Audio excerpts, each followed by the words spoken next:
Assalamualaikum warahmatullahi wabarakatuh. Perkenalkan, nama saya Rani Haryani dengan NPM 212151061 dari jurusan Pendidikan Matematika Fakultas Keguruan dan Ilmu Pendidikan Universitas Siliwangi. Di sini saya akan menjelaskan mengenai hakikat belajar dan pembelajaran matematika. Tujuan dibuatnya video ini yakni untuk memenuhi nilai ujian tengah semester mata kuliah Filsafat dan Sejarah Matematika dengan dosen pengampu Pak Dedi Nurjamil, Dr. Andes, Magister Pendidikan. Analisis ontologi. Analisis ontologi berisi definisi menurut para ahli. Yang pertama, definisi matematika. Menurut Wahyudi dan Kriswandi, matematika adalah ilmu pengetahuan yang mempelajari konsep-konsep abstrak yang disusun dengan menggunakan simbol-simbol dan merupakan bahasa yang eksak, cermat, dan terbebas dari emosi. Menurut saya, konsep abstrak yang dimaksud di sini adalah proses untuk memperoleh intisari konsep matematika, menghilangkan ketergantungannya pada objek-objek dunia nyata yang pada mulanya mungkin saling terkait, dan memperumusnya sehingga ia memiliki terapan-terapan yang lebih luas atau bersesuaian dengan penjelasan abstrak lain untuk gejala yang setara. Banyak wilayah matematika dimulai dengan penelaahan masalah-masalah dunia nyata sebelum aturan-aturan dan konsep-konsepnya diidentifikasi dan didefinisikan sebagai struktur abstrak. Misalnya, geometri bermula dari perhitungan jarak dan luas di dunia nyata. Statistika bermula dari perhitungan peluang di dalam perjudian, dan aljabar bermula dengan metode penyelesaian masalah-masalah aritmetika. Menurut Johnson dan Rising, matematika adalah pola berpikir, pola mengorganisasikan, pembuktian yang logik. Matematika ini adalah bahasa yang menggunakan istilah yang didefinisikan dengan cermat, jelas, dan akurat. Representasinya dengan simbol dan padat lebih berupa bahasa simbol mengenai ide daripada mengenai bunyi. Menurut saya, pembuktian logika adalah sebuah demonstrasi yang meyakinkan atas rumus teorema itu benar dengan bantuan logika dan matematika. Pembuatan bukti telah lama mendapatkan perhatian besar dalam matematika teoritis. Logika matematika adalah aturan berpikir atau landasan tentang bagaimana cara kita mengambil kesimpulan. Representasi simbol pun agar supaya simbol itu berarti, maka kita harus memahami ide yang terkandung di dalam simbol tersebut. Karena itu, hal terpenting adalah bahwa ide harus dipahami sebelum ide itu sendiri disimbolkan. Misalnya, simbol X, Y merupakan pasangan simbol X dan Y yang masih kosong dalam arti. Apabila konsep tersebut dipakai dalam geometri analitik bidang, dapat diartikan sebagai koordinat titik. Contohnya, A 1,2, B 6,9. Titik A 1,2 titik A terletak pada perpotongan garis X sama dengan 1 dan Y sama dengan 2. Sedangkan titik B 6,9 artinya titik B terletak pada perpotongan garis X sama dengan 6 dan Y sama dengan 9. Hubungan-hubungan dengan simbol dan kemudian mengaplikasikan konsep-konsep yang dihasilkan ke situasi yang nyata. Menurut Ismail dan kawan-kawan, matematika merupakan ilmu yang membahas angka-angka dan perhitungannya, membahas masalah-masalah numerik mengenai kuantitas dan besaran, mempelajari hubungan pola, bentuk, dan struktur. Sarana berpikir kumpulan sistem, struktur, dan alat. Menurut saya, hal ini berarti bahwa objek yang dibahas dalam matematika hanyalah pada permasalahan angka saja, baik dalam permasalahan angka-angka yang memiliki nilai maupun sebagai sarana dalam memecahkan suatu masalah. Pernyataan itu benar jika kita sandingkan pada persoalan-persoalan teoris di bangku akademisi. Tetapi di sini saya mencoba melihat dari sudut pandang yang berbeda. Sudut pandang di mana orang tidak hanya berpikir tentang trigonometri, aritmatika, algoritma, dan sebagainya, tetapi tentang matematika dalam kehidupan sosial. Karena dalam kondisi bermasyarakat dan khalayak umum, matematika itu bukan saja mengajarkan hafalan teori dan perhitungan, tapi lebih kepada kesepakatan bersama. Saat saya di bangku sekolah, konsep matematika yang diajarkan adalah dengan metode tahu rumus dari buku ditambah latihan soal terus-menerus, lalu menganggap kita pasti akan bisa. Jadi konsep yang tertanam bahwa matematika itu mengerjakan soal akan mendapat nilai yang baik, kemudian bisa naik kelas dan lulus ujian. Faktanya, matematika yang diajarkan guru tidak semuanya bisa digunakan karena ada variabel-variabel tambahan tertentu yang sering muncul di kehidupan nyata. Sebagai contoh, ketika saya akan mengambil laundryan, Kemudian melihat nota total berat pakaian saya adalah 4,2 kg, sedangkan harga per kilogramnya adalah Rp6.000. Jika dikalkulasikan saya seharusnya membayar sebesar Rp25.200, tetapi saat saya mau membayar sang pemilik hanya menerima bayaran sebesar Rp25.000. Jadi bagaimana yang Rp200 itu? Yang Rp200 itu tersendiri masuk ke dalam variabel tambahan yang dinamakan variabel kompromi antara pembeli dan penjual. Terdapat variabel tak terduga oleh matematika itu sendiri. Dari beberapa pendapat di atas atau tersebut melalui analisis sintesis, maka dapat disimpulkan matematika adalah merupakan kegiatan manusia yang mengkaji berbagai benda abstrak yang berkaitan dengan angka-angka yang digunakan untuk memecahkan masalah kehidupan sehari-hari dan juga digunakan sebagai pengembang ilmu pengetahuan dan teknologi. Menurut saya, pengkajian matematika abstrak adalah mengolah benda dalam pikiran, karena maksud dari abstrak dalam matematika hampir sama dengan abstrak dalam sebuah lukisan, yang setiap orang bebas untuk menjelaskan dan menceritakan maknanya yang penting dapat diterima oleh semua orang. Misalnya, contoh yang paling sederhana yaitu konsep bilangan 3. Konsep bilangan 3 merupakan ide abstrak mengenai bilangan 3, namun ditunjukkan dengan simbol 3 atau 3 dalam simbol angka Romawi, dan lain-lain sebagai representasi konsep bilangan. Jadi bilangan 3 dibuat seolah-olah nyata karena representasi tersebut. Begitu juga konsep teorema Pythagoras, yaitu kuadrat panjang sisi miring sama dengan kuadrat jumlah kedua sisinya. Ini merupakan ide abstrak tapi direpresentasikan, kadang dengan gambar, dan sisi-sisi diganti dengan variabel A kuadrat ditambah B kuadrat sama dengan C kuadrat. Jadi, konsep teorema Pythagoras dibuat seolah-olah nyata, padahal ini hanya merupakan ide abstrak atau sebuah konsep. Yang kedua adalah definisi belajar. Menurut Ihsana, belajar merupakan akibat adanya interaksi antara stimulus dan respon. Seseorang dianggap telah belajar sesuatu jika dia dapat menunjukkan perubahan perilakunya. Menurut saya, teori ini dalam belajar yang penting adalah input yang berupa stimulus dan output yang berupa respons. Oleh karena itu, belajar sebagai suatu usaha sadar yang dilakukan oleh individu dalam perubahan tingkah lakunya, baik melalui latihan dan pengalaman yang menyangkut aspek kognitif, afektif, dan psikomotor, untuk memperoleh tujuan tertentu. Perubahan perilaku yang terjadi merupakan usaha sadar dan disengaja dari individu yang bersangkutan. Begitu juga dengan hasil-hasilnya. Individu yang bersangkutan menyadari bahwa dalam dirinya telah terjadi perubahan. Misalnya, pengetahuan semakin bertambah atau keterampilannya semakin meningkat dibandingkan sebelum dia mengikuti suatu proses belajar. Misalnya seorang mahasiswa sedang belajar tentang psikologi pendidikan. Dia menyadari bahwa dia sedang berusaha mempelajari tentang psikologi pendidikan. Begitu juga setelah belajar psikologi pendidikan, dia menyadari bahwa dalam dirinya telah terjadi perubahan perilaku dengan memperoleh sejumlah pengetahuan, sikap, dan keterampilan yang berhubungan dengan psikologi pendidikan.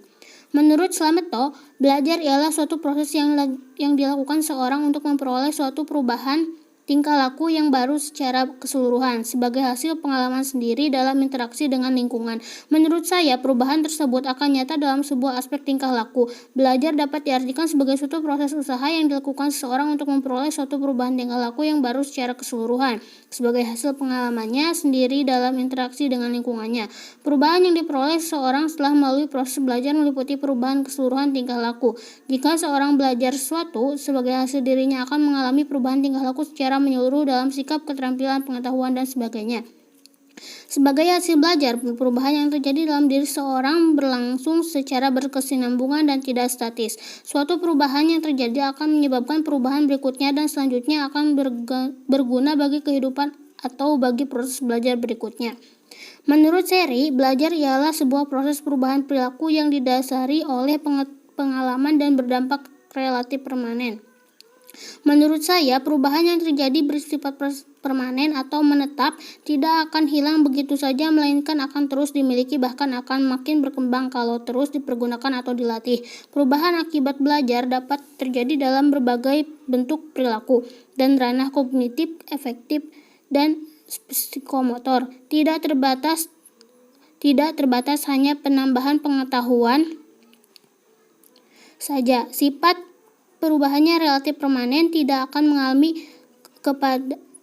kembali kepada keadaan semula, tidak bisa diterapkan pada perubahan akibat situasi sesaat seperti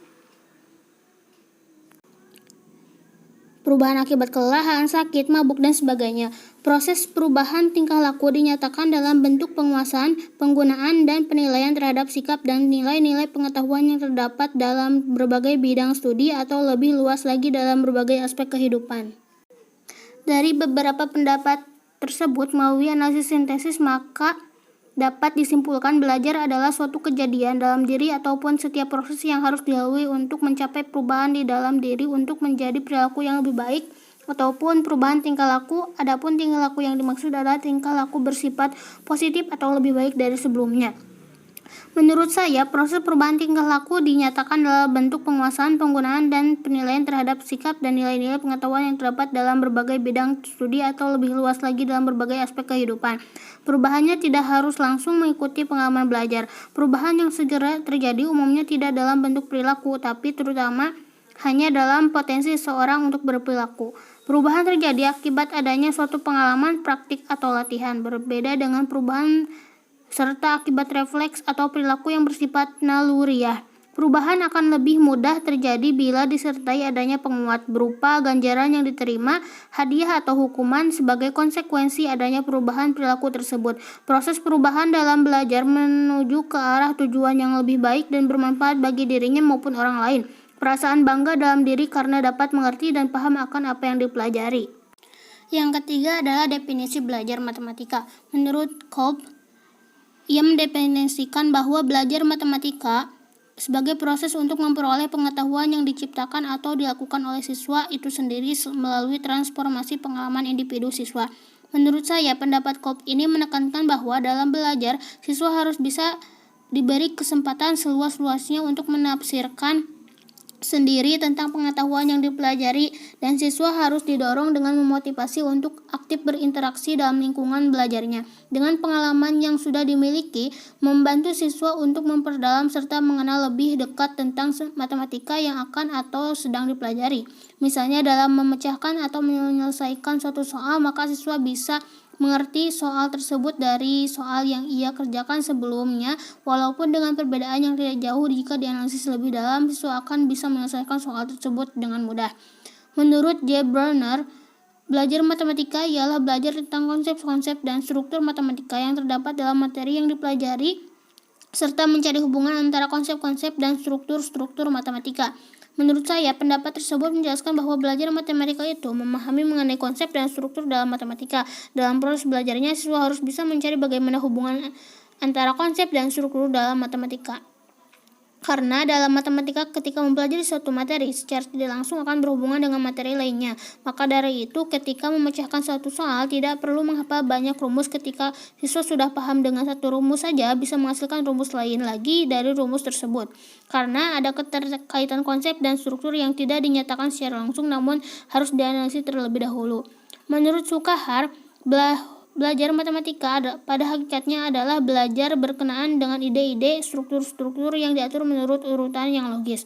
Menurut saya, pendapat Sukahar menyatakan bahwa belajar matematika itu mempelajari ide dan struktur yang urutannya sudah diatur secara logis. Maksudnya adalah cara pengerjaan atau pembelajarannya sudah terurut dengan aturan yang bisa dipahami secara logis dengan akal pikiran.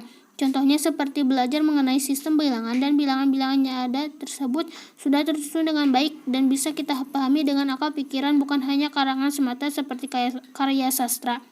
Dari mulai pemahaman materi, cara pengerjaan untuk penyelesaian masalah yang muncul bisa kita jelaskan secara logis tanpa adanya keraguan akan kebenarannya, karena matematika itu adalah ilmu yang pasti. Jadi belajar matematika adalah cara untuk memahami ilmu matematika. Dari beberapa pendapat tersebut melalui analisis sintesis, maka dapat disimpulkan belajar matematika adalah dalam mempelajari matematika, pemahaman terhadap konsep dan struktur matematika menjadi siswa lebih mudah mengingat materi itu, karena materi yang dipelajari mempunyai pola yang berstruktur. Karena matematika merupakan ide-ide abstrak yang diberi simbol-simbol, maka konsep matematika harus dipahami terlebih dahulu sebelum memanipulasi simbol-simbol. Dan kehierarkian matematika menjadi proses belajar matematika berjalan dengan lancar apabila dilakukan secara kontinu. Menurut saya, belajar matematika itu sama halnya seperti proses belajar di bidang atau ilmu yang lainnya. Hal yang berbedanya terletak pada konsep serta struktur pada materi yang ada.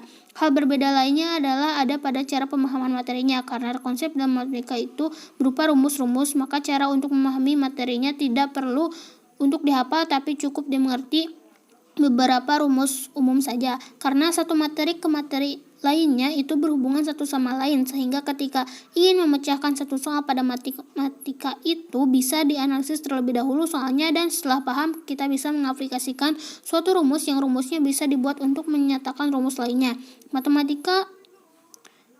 Materi matematika pun punya pola-pola yang struktur dengan ide-ide abstrak yang dinyatakan dengan simbol-simbol tertentu. Yang keempat adalah definisi pembelajaran. Menurut Hermawan, pembelajaran pada hakikatnya merupakan suatu proses komunikasi transaksional yang bersifat timbal balik, baik antara guru dengan peserta didik maupun antara peserta didik dengan peserta didik lainnya untuk mencapai tujuan yang telah ditetapkan. Menurut saya, komunikasi transaksional adalah bentuk komunikasi yang dapat diterima, dipahami, dan disepakati oleh pihak-pihak terkait dalam proses pembelajaran. Model komunikasi transaksional merupakan salah satu model-model komunikasi dalam pembelajaran di mana di dalamnya terjadi proses yang berkesinambungan.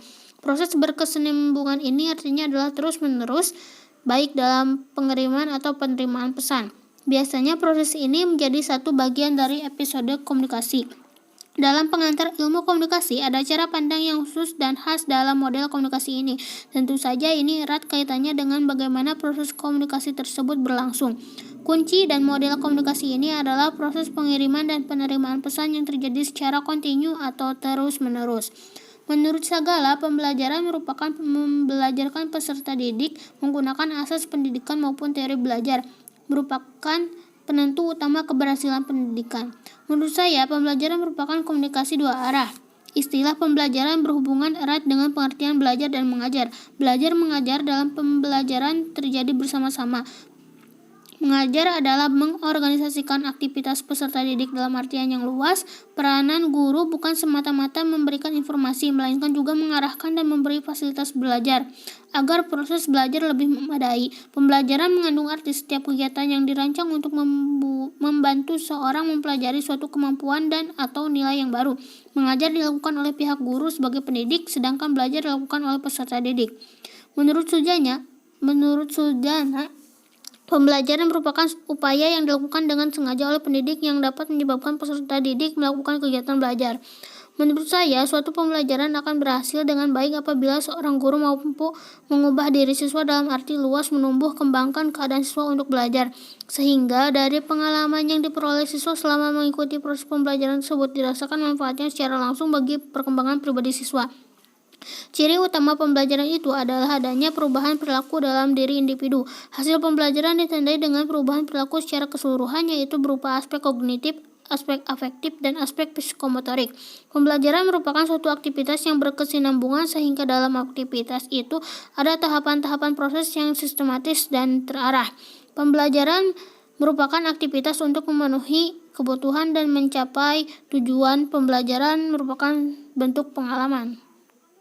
Dari beberapa pendapat tersebut melalui analisis sintesis, maka dapat disimpulkan pembelajaran adalah suatu aktivitas belajar yang dilakukan agar terciptanya suatu interaksi antara pengajar dan peserta didik untuk mencapai suatu tujuan, yaitu pengalaman belajar yang berpengaruh pada pengetahuan, sikap, dan keterampilan. Menurut saya, interaksi antara guru dan siswa adalah proses komunikasi yang dilakukan secara timbal balik dalam menyampaikan pesan kepada siswa.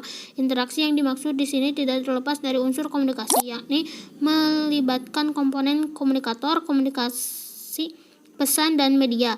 Interaksi yang berlangsung merupakan hubungan bermakna dan harus kreatif dalam mengelola lingkungan pembelajaran. Hubungan antar siswa dengan guru mengandung sejumlah norma yang akan diberikan kepada peserta didik, karena interaksi merupakan suatu jembatan yang menghubungkan pengetahuan dan perbuatan.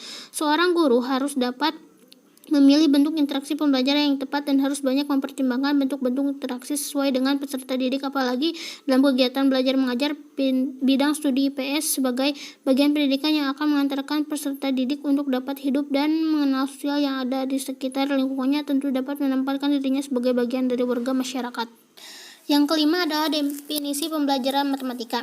Menurut Herman Suherman, pembelajaran matematika para siswa dibiasakan untuk memperoleh pemahaman melalui pengalaman tentang sifat-sifat yang dimiliki dan tidak dimiliki dari sekumpulan objek. Menurut saya, pendapat tersebut menyatakan bahwa pembelajaran matematika itu proses pemahaman siswa mengenai matematika diambil dari pengalaman dan sekumpulan objek. Maksudnya adalah dalam pembelajaran matematika supaya siswa menjadi lebih mudah dalam memahami materi, caranya dengan memahami materi-materi sebelumnya yang sudah dipelajari dalam matematika tapi yang berkaitan erat dengan matematika yang akan dipelajari. Selanjutnya, contoh ketika ingin memahami materi bilangan ganjil, maka siswa bisa memahami terlebih dahulu mengenai bilangan bulat atau memperdalam mengenai materi tersebut karena materi bilangan ganjil itu termasuk pada materi bilangan bulat. Menurut Rahayu, pembelajaran matematika adalah proses yang sengaja dirancang dengan tujuan untuk menciptakan suasana lingkungan yang memungkinkan seorang melaksanakan kegiatan belajar matematika, dan pembelajaran matematika harus memberikan peluang kepada siswa untuk berusaha dan mencari pengalaman tentang matematika. Menurut saya, pendapat tersebut menjelaskan bahwa belajar matematika itu adalah memahami mengenai konsep dan struktur dalam matematika. Dalam proses belajarnya, siswa harus bisa mencari bagaimana kehubungan antara konsep dan struktur dalam matematika. Karena dalam matematika, ketika mempelajari satu materi secara tidak langsung akan berhubungan dengan materi lainnya. Menurut Ahmad Susanto,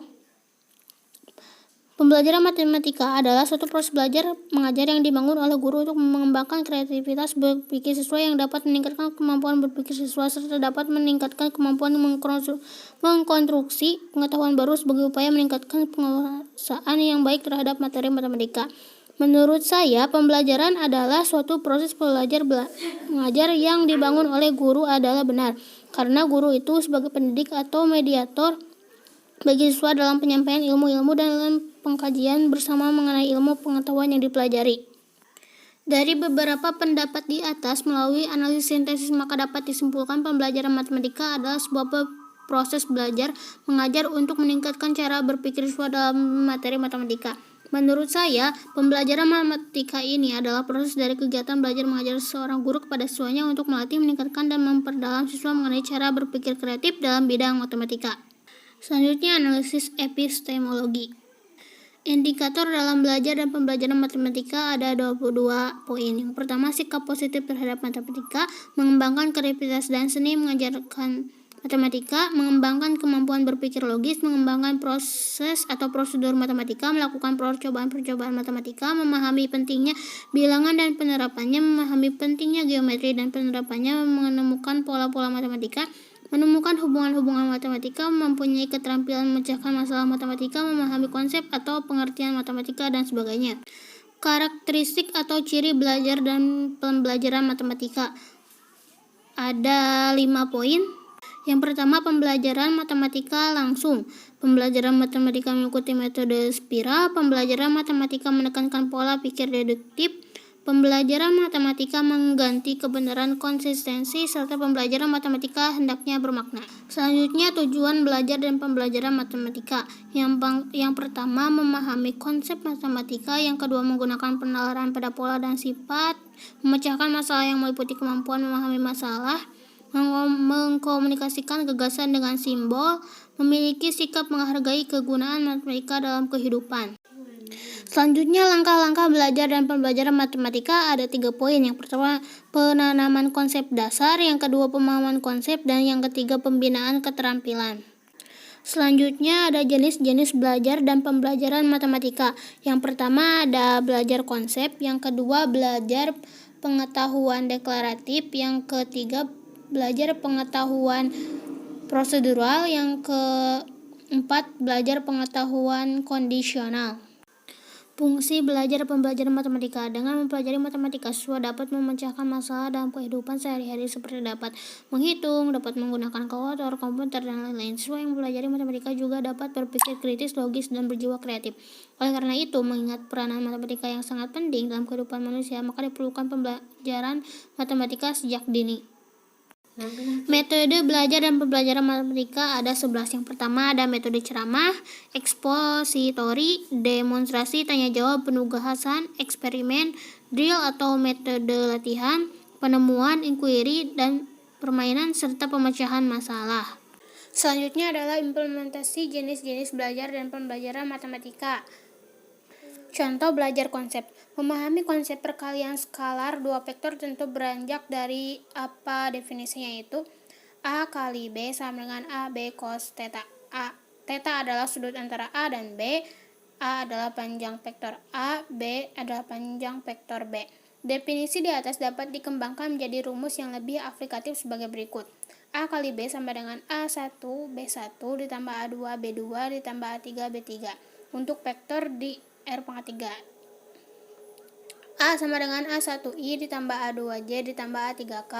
A1, B1, A2, B2, A3, B3 adalah bilangan real ya.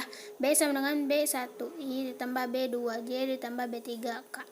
Mendapatkan rumus 3 memerlukan pengetahuan konsep tentang vektor I, J dan K, I kali J, I kali I, serta perkalian antar A dan B. Bila konsep telah dipahami sepenuhnya, maka selanjutnya dapat menjadi kontrol dalam berbagai aplikasi sehingga kekeliruan dapat dihindari. Meskipun demikian, konsep tidaklah berarti mengupas sampai kepada hal-hal yang sangat detail. Contoh belajar pengetahuan deklaratif. Semua elemen yang membangun konsep perkalian skalar dua vektor tersimpan dalam memori dan menjadi preposisi yang berdiri sendiri atau berkelompok. Elemen yang dimaksud adalah definisinya, rumusnya, dan semua yang terkait. Di antara semua elemen yang tersimpan boleh jadi ada yang benar-benar dipahami dan mungkin juga karena dihafal saja.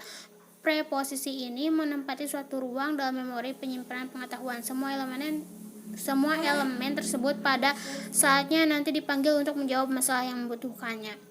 Dalam memori otak berisi yang menyangkut perkalian skalar dua vektor, yakni pengertian vektor, simbol dan notasi vektor, definisi, vektor basis, rumus panjang vektor, rumus perkalian skalar dua vektor, sudut antar dua vektor, dan lain sebagainya. Contoh belajar pengetahuan prosedural. Berdasarkan penjelasan sebelumnya, pengetahuan prosedural memiliki kedudukan yang sangat penting. Pengetahuan konsep, pengetahuan deklaratif, dan pengetahuan prosedural bersinergi sehingga aplikasinya menjadi jelas dan terarah. Dalam materi perkalian skalar dua vektor, mengetahui prosedural menitik beratkan pada bagaimana cara menggunakan rumus, bagaimana memanfaatkan semua elemen yang membangun rumus tersebut sehingga dapat menjawab masalah yang ditanyakan. Pengetahuan prosedural tidak sampai mengupas kepada hal yang menganalisis untuk suatu masalah, sehingga diperlukan pengetahuan kondisional. Contoh belajar pengetahuan kondisional. Belajar pengetahuan kondisional berarti menerapkan logika implikasi. Jika, maka suatu soal yang dimunculkan akan diolah dengan cara jika soalnya begini, maka caranya begini. Atau jika soalnya seperti ini, maka rumusnya digunakan adalah ini. Perhatikan contoh soal berikut ini. Contoh 1 nih. Diketahui vektor A sama dengan 2i ditambah 3j ditambah 2k dan B sama dengan 4i dikurangi 5j ditambah 3k. Hasil dari A kali B adalah menjawab pertanyaan ini membutuhkan pemahaman konsep, pengetahuan deklaratif, dan pengetahuan prosedural. Mengetahui bahwa soal ini merupakan perkalian skalar dua vektor adalah pemahaman konsep. Mengingat rumus A kali B sama dengan A1 B1 ditambah A2 B2 ditambah A3 B3 adalah pengetahuan deklaratif, menggunakan A kali B sama dengan 2 dikali 4 ditambah 3 dikali 5 ditambah 2 kali 3 dikurang 8 tambah 15 tambah 16 sama dengan 8 ditambah 15 tambah 6 sama dengan 29 adalah pengetahuan prosedural. Contoh 2. Tentukanlah nilai X jika diketahui vektor A 3, 4, X dan B sama dengan 2, 27. Saling tegak lurus. Menjawab soal ini selain membutuhkan pemahaman konsep mengenai pengetahuan deklaratif, pengetahuan prosedural juga memerlukan pengetahuan kondisional. Mengenal bahwa soal ini merupakan perkalian skala dua vektor adalah pemahaman konsep, mengingat rumus adalah pengetahuan deklaratif, menggunakan rumus adalah pengetahuan prosedural, menetapkan A kali B sama dengan 0 sehingga rumus tersebut, pemahaman tersebut adalah pengetahuan kondisional atau penerapannya ya. Selanjutnya metakognisi, di mana kedudukan metakognisi dan pembahasan perkalian skala dua vektor. Menjawab pertanyaan ini sangat bergantung kepada si pembelajar, bagaimana mereka belajar sehingga dapat dengan mudah memahaminya. Tentunya tetap melibatkan jasa guru sebagai fasilitator. Beberapa cara dapat ditempuh untuk mempelajarinya seperti menggunakan peta konsep, memperbanyak latihan soal-soal variatif, mendiskusikan baik dengan guru atau teman, atau membuat soal sendiri dan bertukar dengan teman untuk menjawabnya. Mungkin cukup sekian dari penjelasan mengenai hakikat belajar dan pembelajaran. Mohon maaf apabila banyak kekurangan. Terima kasih. Wassalamualaikum warahmatullahi wabarakatuh.